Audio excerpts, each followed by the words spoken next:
बिस्मिल्लाहिर्रहमानिर्रहीम। अस्सलाम वालेकुम नाज़रीन कराम, बहुत बड़ी डेवलपमेंट है। ख़ास तौर पर कोर कमांडर कॉन्फ्रेंस हुई है और उसका जो इलामिया जारी हुआ है, उस इलामिया से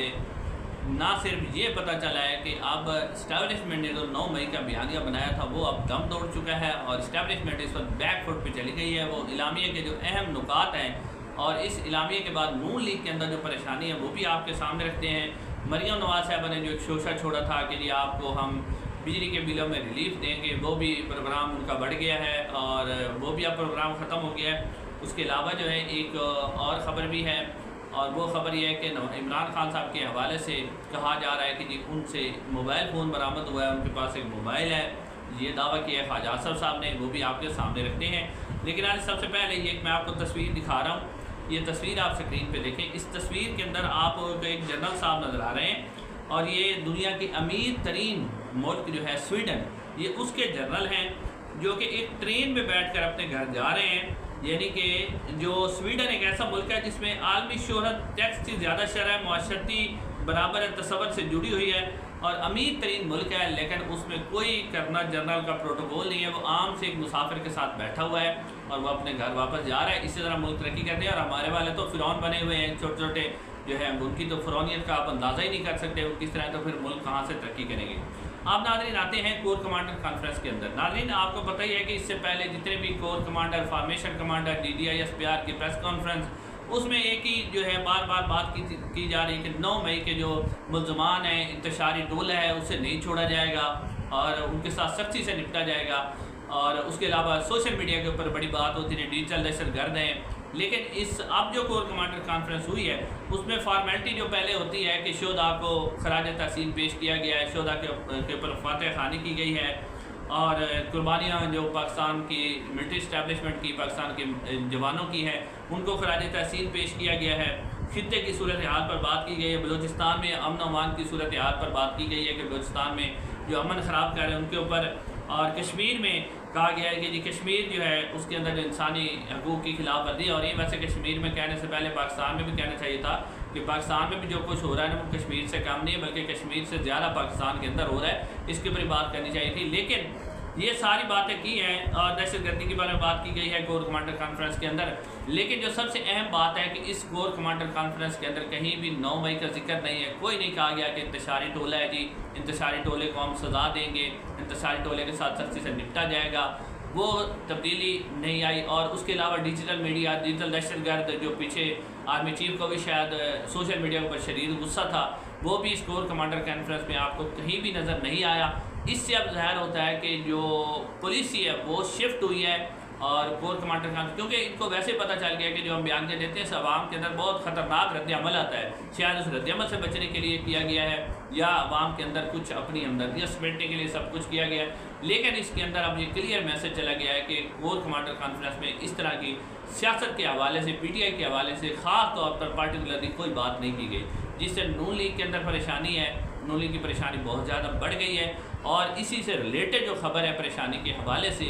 वो 8 सितंबर को जो जलसा है, आप देखा कि इरफान सदीकी साहब करारदाद ले आए कि जी जो इस्लामाबाद में जलसा है बग़ैर इजाज़त के होगा तो उसके ऊपर 3 साल कैद होगी। इरफान सदीकी साहब को ये नहीं पता कि आर्टिकल 16 में बुनियादी हकूक़ में लिखा हुआ है कि हर पाकिस्तानी को आइन और कानून के मुताबिक जो पुरअमन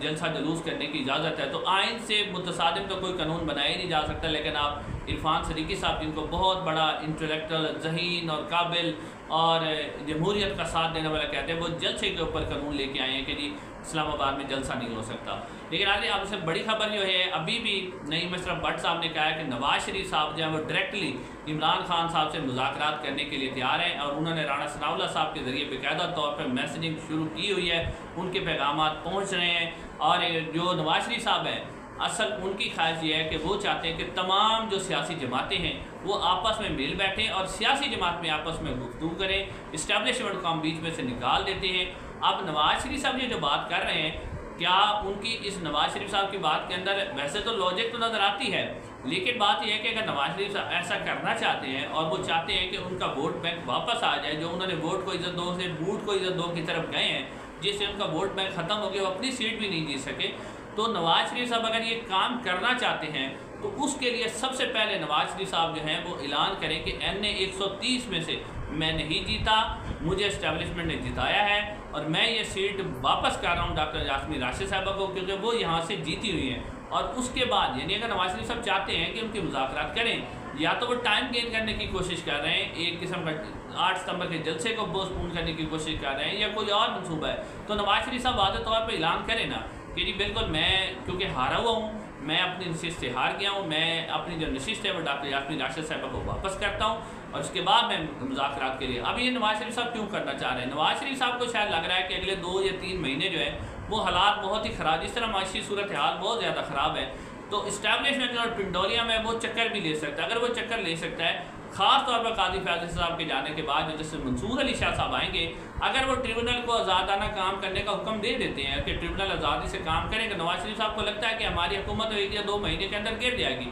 तो इससे पहले ही वो चाहते हैं कि कोई ना कोई रास्ता निकाल लिया जाए। हालांकि उन्हीं की जमात के अंदर ख्वाजा आसिफ और बहुत से ऐसे लोग हैं जो इस चीज़ की मुखालफत कर रहे हैं, लेकिन ज़रा ये बता रहे हैं कि नवाज शरीफ राना सनाउल्लाह साहब के ज़रिए डायरेक्टली महमूद खान अचकज़ई से रब्ते में हैं और वो कह रहे हैं कि किसी न किसी तरीके से, और फिर उन्होंने कहा कि किसी किस्म की कोई शर्त नहीं, जैसे पहले कहा जाता है कि 9 मई के ऊपर शर्त माफ़ी मांगी जाए, तो अब कोई शर्त नहीं रखी गई, 9 मई को उन्होंने बीच में से निकाल दिया है। तो नवाज शरीफ साहब जो है बाकायदा तौर पर इस हवाले से मुज़ाकरात करने के लिए तैयार हैं, लेकिन उन्हें पहल करनी होगी कि वो क्या करें कि वो NA 130 से इस्तीफ़ा दें और ऐलान करें कि मैं सीट जो है वो वापस कर रहा हूँ। उसके बाद ही नवाज शरीफ साहब का इमेज भी बढ़ेगा और मैं आपको कह रहा हूँ कि नवाज शरीफ साहब दोबारा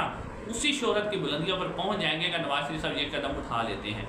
उसके बाद नाज़रीन, जो मरीम नवाज साहिबा ने एक ऐलान किया था कि जी हम बिजली के बिलों के अंदर एक रिलीफ दे रहे हैं, उस रिलीफ को बहुत बड़ा झटका है। पहली बात तो ये है कि ये इन्होंने एक गलत इकदाम किया, तो जो मुराद अली शाह साहब है इसके ऊपर उन्होंने कहा था ये बेवकूफ़ाना इकदाम है, और फिर दूसरे सूबों को इस तरह महरूम रख के पंजाब के अंदर वफाक और पंजाब दोनों मिलकर शायद अपना वोट बैंक बढ़ाने के लिए काम कर रहे थे। तो इसके ऊपर अब IMF ने वाज़ेह तौर पे कह दिया कि ये सब्सिडी आप बिल्कुल नहीं दे सकते, अगर आप ये देंगे तो आपको कर्ज नहीं मिलेगा। अब ये बस 1 महीने में जो रिलीफ मिल चुका है, अब इसके बाद आगे रिलीफ नहीं मिलेगा। इनका ये प्रोग्राम भी बढ़ गया है और आपको पता ही था ये हो ही नहीं सकता था, इन्होंने सिर्फ अपने पॉइंट स्कोरिंग के लिए काम करने की कोशिश की थी, अब जो उससे भी वापस हो गया। उसके अलावा जानी जस्टिस बाबर सत्तार साहब ने इस्लामाबाद हाई कोर्ट में जो एक बच्चा था फैज़ान, जिसको वीगो डाले वाले उठा के ले गए थे,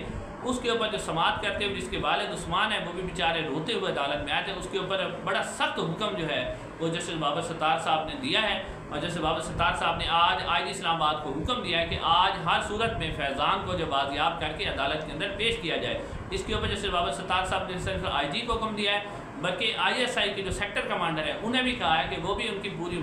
जो है मुकम्मल तौर पर मामनत करें और उन्हें अदालत के अंदर पेश करें। हालांकि सबको पता है कि किसने उठाया उन्हें, इसकी CCTV फुटेज जो है वो भी गायब है, और फिर भी जितने भी लोगों को उठाया जाता है उनकी CCTV फुटेज गायब हो जाती है। तो जब CCTV फुटेज गायब होती है तो फिर समझ जाएँ कि हुकूमत को पता होता है कि इस वक्त वो लोग कहाँ हैं। अब देखते हैं कि इसके ऊपर अगर अमल दरामद नहीं होता तो ये मामला बड़ी ख़तरनाक सूरत हाल इख्तियार कर जाएगा। अदलिया और इस्टेब्लिशमेंट पहले, क्योंकि जो इस्लामाबाद के जजेज़ हैं वो पहले ही टारगेट पे हैं, जैसे तारिक महमूद जहांगीरी का आपने देखा कि आज उन्होंने हाल किया। अब इसके अलावा दूसरे जजेस भी जो हैं वो जैसे रामन फारूक साहब इस वक्त छुट्टियों पर हैं, क्योंकि वो तो रेस्क्यू कर लेते हैं, क्योंकि इस वक्त इस्टेब्लिशमेंट को जो रेस्क्यू कर रहे हैं वो 2 ही बंदे करें, काजी फैज़ल साहब और जैसे रामन फारूक साहब। तो आप देखते हैं कि इसके ऊपर क्या सूरत हाल निकलती है। इंशाअल्लाह अगले वीडियो में आपसे मुलाकात होगी। अस्सलाम वालेकुम।